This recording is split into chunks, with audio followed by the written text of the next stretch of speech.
दोस्तों आज हम बात करेंगे सिब्बा सिंह गुर्जर जी के बारे में, जो कि सीकर खुर्द से थे।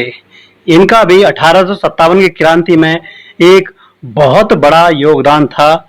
यूं कहें कि अगर सिब्बा सिंह गुर्जर जी इस युद्ध में भाग ना लेते तो शायद ही परिणाम कुछ और निकलते।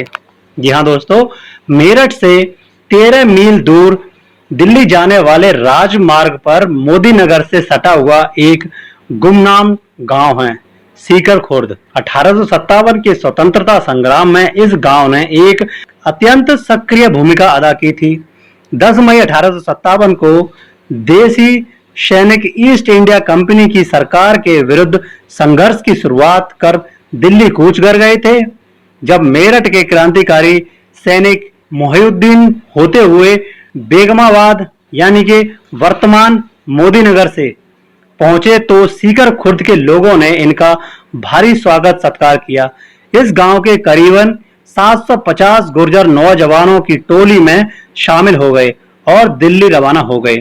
अगले ही दिन इस जत्थे की दिल्ली के तत्कालीन खूनी दरवाजे पर अंग्रेजी फौज से मुठभेड़ हो गई, जिनमें अनेक नौजवान क्रांतिकारी शहीद हो गए। 1857 के इस स्वतंत्रता संग्राम के प्रति अपने उत्साह और समर्पण के कारण सीकर खुर्द क्रांतिकारियों का एक महत्वपूर्ण ठिकाना बन गया। गांव के बीचों बीच स्थित एक किलेनुमा मिट्टी की 2 मंजिला हवेली को क्रांतिकारियों ने तहसील का स्वरूप प्रदान किया। यह हवेली सिब्बा सिंह गुर्जर की थी, जो संभवतः क्रांतिकारियों का नेता था। आसपास के अनेक गांवों के क्रांतिकारी सीकर खुर्द में इकट्ठा होने लगे। मेरठ के कुछ क्रांतिकारी सैनिक भी इनके साथ थे। इस कारण यह 2 मंजिला हवेली क्रांतिकारी गतिविधियों का केंद्र बन गई थी। उस समय सीकर खुर्द लाल कुर्ती मेरठ में रहने वाले पूछड़ा वालों की जमींदारी में आता था। लाल कुर्ती के जमींदार ने स्वयं जाकर सिब्बा मुकद्दम से बातचीत की। उसने सिब्बा को अंग्रेजों के पक्ष में करने के लिए लालच देते हुए कहा कि मुकद्दम, जितने इलाकों की ओर तुम उंगली उठाओगे मैं वो तुम्हें दे दूंगा, तथा जो जमीन तुम्हारे पास है उनका लगान भी माफ कर दिया जाएगा। लेकिन सिब्बा ने जमींदार की बात नहीं मानी। अब सीकर खुर्द के गुर्जर खुलेआम अंग्रेजों के विरुद्ध हो गए। क्रांतिकारियों ने आसपास के क्षेत्रों में राजस्व वसूल कर क्रांतिकारी सरकार के प्रमुख सम्राट बहादुर शाह जफर को भेजने का निश्चय किया। व्यवस्था को लागू करने के लिए सीकर के क्रांतिकारियों ने अंग्रेजी प्रस्ताव ग्राम काजिमपुर पर हमला बोल 7 गद्दारों को मौत के घाट उतार दिया। अंग्रेज प्रस्तों को सबक सिखाने का सिलसिला यहीं समाप्त नहीं हुआ। सीकर खुर्द में स्थित इन क्रांतिकारियों ने बेगमाबाद यानी कि वर्तमान के मोदी नगर और आसपास के अंग्रेज समर्थक गद्दारों पर बड़े हमले की योजना बनाई। बेगमाबाद कस्बा सीकर खुर्द से मात्र 2 मील दूर था। वहां अंग्रेजों की एक पुलिस चौकी थी, जिस कारण सीकर खुर्द में बना क्रांतिकारियों का ठिकाना सुरक्षित नहीं था। इस बीच बेगमाबाद के अंग्रेज प्रस्तकों ने गाजियाबाद और दिल्ली के बीच हिंडन नदी के पुल को तोड़ने का प्रयास किया।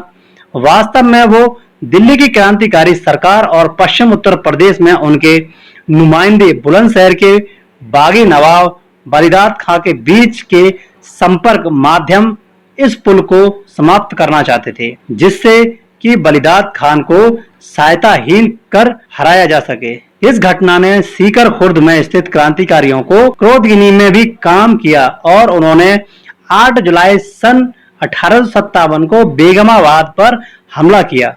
सबसे पहले बेगमाबाद में स्थित पुलिस चौकी को नेस्तनाबूद कर अंग्रेज परस्त पुलिस को मारा भगाया। इस मामले की सूचना प्राप्त होते ही आसपास के क्षेत्र में स्थित अंग्रेज समर्थक काफी बड़ी संख्या में बेगमाबाद में एकत्रित हो गए। प्रतिक्रिया स्वरूप सीकर खुर्द, नगला, दौसा, डीलना, चूड़ियाला और अन्य गांव के क्रांतिकारी गुर्जर इनसे भी बड़ी संख्या में इकट्ठा हो गए। आमने सामने की लड़ाई में क्रांतिकारियों ने सैकड़ों गद्दारों को मार डाला। चंद गद्दार बड़ी मुश्किल से जान बचाकर भाग सके। क्रांतिकारियों ने इन अंग्रेज परस्तों का धनमाल जब्त कर कस्बे को आग लगा दी। बेगमाबाद की इस घटना की खबर जैसे ही मेरठ स्थित अंग्रेजी अधिकारियों को मिली तो उनके पैरों के नीचे से जमीन खिसक गई। अंग्रेजी खाकी रिसाले ने रात को 2 बजे ही घटना स्थल के लिए कूच कर दिया। मेरठ का कलेक्टर डनलप स्वयं रिसाले की कमान संभाले हुए थे। उसके अतिरिक्त मेजर विलियम, कैप्टन डिवॉली एवं कैप्टन त्रहेट रिसाले के साथ थे। खाकी रिसाला अत्याधुनिक हथियार, मास्कटों, कार्बाइनों और तोपों से लैस था। भोर में जब रिसाला बेगमाबाद पहुंचा तो बूंदाबांदी होने लगी, जो पूरे दिन चलती रही। बाजार में आग अभी भी सुलग रही थी। अंग्रेजी पुलिस चौकी और डाक बंगला वीरान पड़े थे। उनकी दीवारें आग से काली पड़ चुकी थीं और फर्श जगह जगह से खुदा पड़ा था। कस्बे से भागे हुए कुछ लोग यहाँ वहां भटक रहे थे। अपने समर्थकों की ऐसी दुर्गति देख अंग्रेज अधिकारी आवक रह गए। यह एक पल भी बिना रुके खाकी रिसाले को ले सीधे सीकर खुर्द पहुंच गए और चुपचाप पूरे गांव का घेरा कर लिया। अंग्रेजों के अचानक आने की खबर से क्रांतिकारी हैरान रह गए, परंतु शीघ्र ही वो तलवार और भाले लेकर गांव की सीमा पर इकट्ठा हो गए। भारतीयों ने अंग्रेजों को ललकार कर उन पर हमला बोल दिया। खाकी रिसाले ने कार्बाइनों से गोलियां बरसा दी, जिस पर क्रांतिकारियों ने पीछे हटकर आड़ में मोर्चा संभाल लिया। क्रांतिकारियों के पास एक पुरानी तोप थी जो बारिश के कारण समय पर दगा दे गई। वही अंग्रेजी तोपखाने ने कहर बरपा दिया और अंग्रेज क्रांतिकारियों की प्रथम रक्षा पंक्ति को भेदने में कामयाब हो गए। गांव की सीमा पर ही 30 क्रांतिकारी शहीद हो गए। अंततः क्रांतिकारियों ने सीकर खुर्द के बीचों बीच स्थित किले नुमान 2 मंजिला हवेली में मोर्चा लगा लिया। क्रांतिकारियों ने यह अपने शौर्य का ऐसा प्रदर्शन किया कि अंग्रेजों को भी इनके साहस और बलिदान का लोहा मानना पड़ा। कैप्टन डिवेली के नेतृत्व में अंग्रेजी सेना की टुकड़ी ने हवेली के मुख्य दरवाजे को तोप से उड़ाने का प्रयास किया। क्रांतिकारियों के जवाबी हमले में कैप्टन डिवेली की गर्दन में गोली लग गई और वह पूरी तरह जख्मी हो गया। इस बीच कैप्टन त्रहेट के नेतृत्व वाली सैनिक टुकड़ी हवेली की दीवार से चढ़कर छत पर पहुंचने में कामयाब हो गई। हवेली की छत पर पहुंचकर इस अंग्रेज टुकड़ी में नीचे आंगन में मोर्चा ले रहे क्रांतिकारियों पर गोलियों की बरसात कर दी। तब तक हवेली का मुख्य द्वार भी टूट गया। भारतीय क्रांतिकारी बीच में फंसकर रह गए। हवेली के प्रांगण में 70 क्रांतिकारी लड़ते लड़ते शहीद हो गए। इनके अतिरिक्त गांव के घरों और गलियों में अंग्रेजों से लड़ते हुए 70 और शहीद हो गए। अंग्रेजों ने अशक्त बूढ़ों और औरतों को भी नहीं छोड़ा। कहते हैं कि सीकर खुर्द स्थित महामाया देवी के मंदिर के निकट एक तहखाने में गांव के अनेक वृद्ध एवं बच्चे छिपे हुए थे तथा गांव के पास एक खेत में सूखी पुराल व लकड़ियों में गांव की महिला छिपी हुई थी। जब खाकी रिसाला सीकर खुर्द से वापस जाने ही वाला था कि तभी किसी गद्दार ने यह बात अंग्रेज अफसरों को बता दी।